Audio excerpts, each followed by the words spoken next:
Hi friends, ఈరోజు అయితే నేను మామిడికాయ పులిహోర చేస్తున్నా.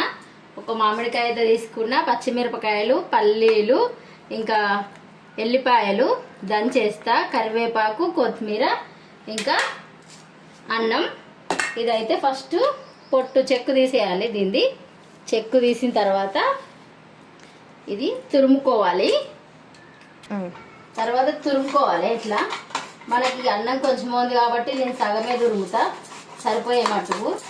ఇంకా మా చిన్నప్పుడు అయితే ఇది మామిడికాయలు దొరికిన సీజన్ మొత్తం చేసుకొని తినేది.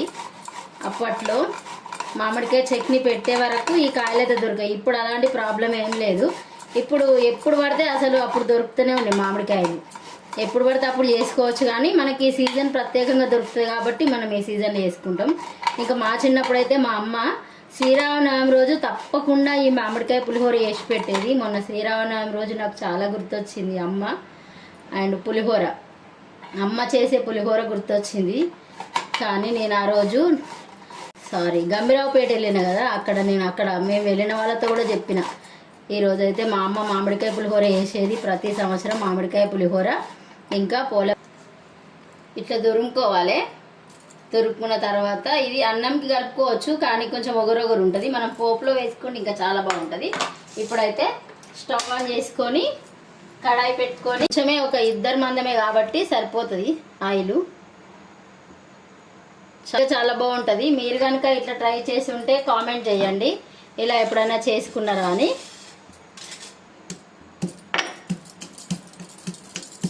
కొంచెం కచ్చపెచ్చగా దంచుకుంటే బాగుంటుంది. ఇది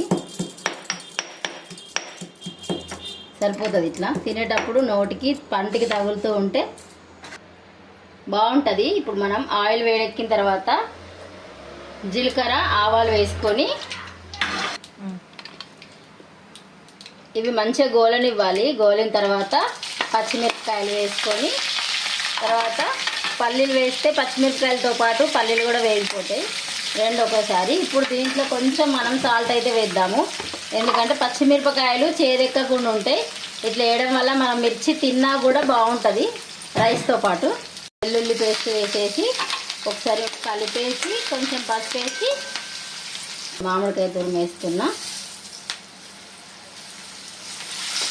ఇట్లా కలుపుకోవాలి. కొంచెం ఇట్లా మనం ఇట్లా ఆయిల్లో వేసి కొంచెం అట్లా కలిపినామంటే ఒగరొగరు అనేది ఉండదు. రైస్ వేయడమే, రైస్లోనే సాల్ట్ కలుపుకొని పెట్టుకుంటే మనం డైరెక్ట్ ఇట్లా మంచిగా కలుపుకొని ఇంకా తినడమే.